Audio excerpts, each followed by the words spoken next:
What's up guys, Suris here. Well, before we get into the video proper, let's go ahead and address the contest from last week. I wasn't able to address the contest due to the fact that I was at the Godless Iowan's house and didn't have any of my equipment there. I guess I could have appropriated his, considering that our stuff is basically identical, but that's neither here nor there. While 37% of you did happen to be cat people, this was the closest poll I've ever ran. So at this point, I think that all pets win. Remember to stay tuned to the end of this video for the next contest. Until then, let's roll the intro.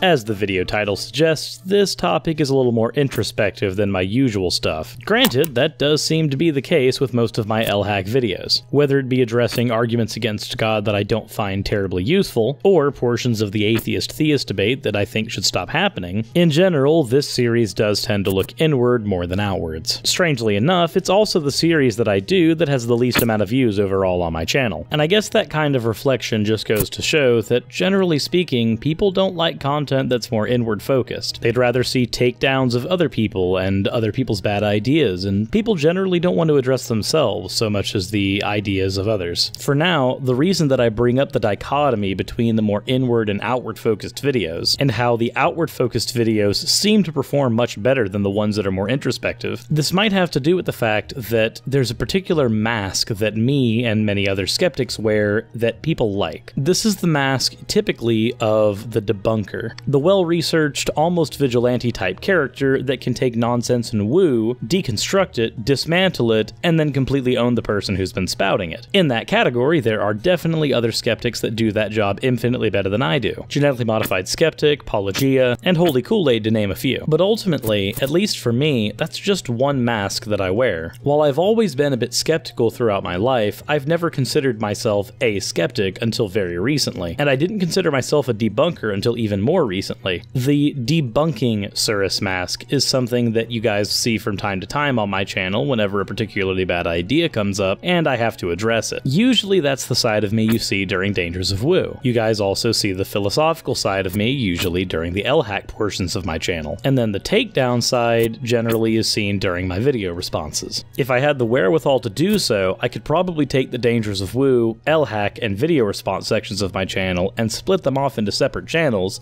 and they might as well be different people and identities. There's definitely a style that I have for my channel and a cadence that I have for my voice, and through those you might be able to identify that it's me across those three channels. Functionally though, those might as well be three different people, playing to a different section of my audience each time. I've made a point to make sure that no matter what, it's still me underneath all of that. But what happens if it's not? What happens when the character on the screen is purely made up by the individual who's writing the script, made only to play to the particular audience that they happen to have found? This skeptic mask, if you will, would be put on during every recording session, and the audience would never actually hear the person behind the mask. They would only ever actually hear the construct that the scriptwriter intended. This is also one of the reasons I don't script my videos. I find that what jokes I can slip in are a lot less forced, and I end up being a lot more myself when I don't script. The reason that I bring up the concept of the skeptic mask, though, is when I think it might end up being dangerous. I know that historically, there was a point in the skeptic community where a divide happened, where one set of the skeptic community decided to go after SJW types, and that tended to be lucrative for a time. And there was a point where even Armored Skeptic had pointed out that when something terribly egregious is said by his character on screen,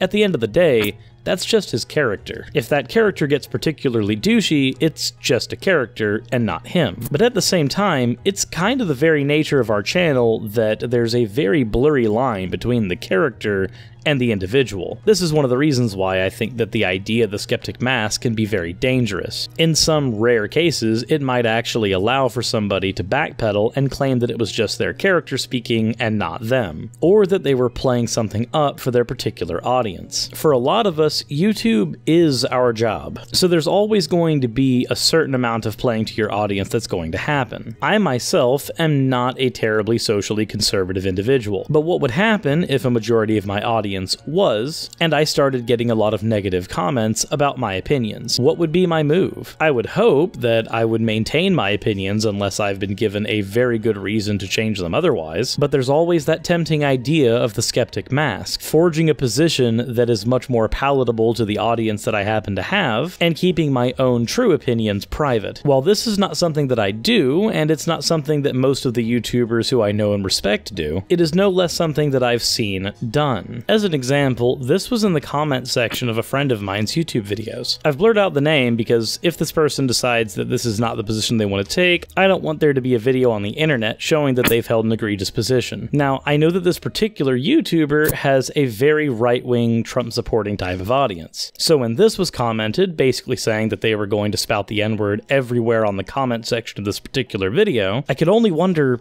why. On the one hand, this might be this person's actual position, in which case, that's a bit mortifying. I get the argument that words only have the power that we grant them, but we no less live in a society where that particular word currently has power. That power will not be nullified by abusing the word. And if this is the skeptic mask talking, playing up an edgy character for the sake of an audience, then I almost find that equally egregious. Most YouTubers that I've met, at least in this sphere, are more or less the characters that they portray on screen, while these characters, or these skeptic masks, are generally exaggerations of traits that we would typically have. At the end of the day, the skeptic mask is typically more of a lens than anything. But when it becomes a full-blown mask, and an audience is led to believe that you hold a position when all you're really doing is playing a part, my only question then would be, why? In Batman the Animated Series, Kevin Conroy is the voice of Batman. There's obviously a character being played, but I don't expect Kevin Conroy to go out in the middle of the night and start beating up burglars. Likewise, with Mark Hamill being the Joker, I don't expect him to randomly start killing people and infecting them with Joker toxin. This is because there's obviously a divide between the character and the individual. With our type of channel, though, that divide really isn't there in the same way. The avatar isn't something to hide behind so that you can say stupid things, or so that you can be needlessly insulting without recourse. But there's a very destructive scenario that I would like to lay out. What happens when that mask isn't just something you put on for an audience, but is something that actually replaces yourself as your main identity? What happens when that exaggerated lens that your audience views simply becomes you? If you've been an asshole to play up to your audience, and over time the mask of an asshole that you've been using simply assimilates itself into your personality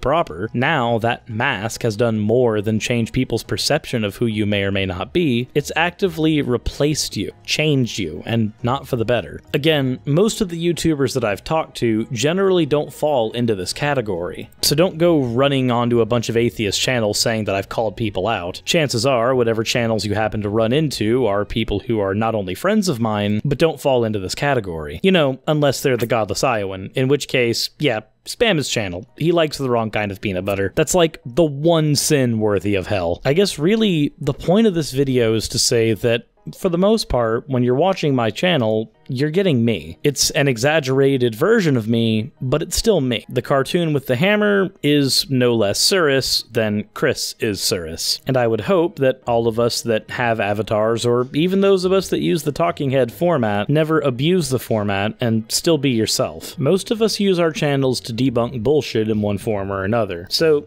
be real as you can be when hiding behind a cartoon. With that said, everyone, I hope you enjoyed the video. If you did, please give it a like and share it with your friends. And if you didn't, well, you're already typing in the comment section already, so I can't stop you. If you think this video was addressed to you in specifics, it probably wasn't. Unless it was, in which case it totally was. But with that said, let's go ahead and hop into the contest for the end of today's video. Which would you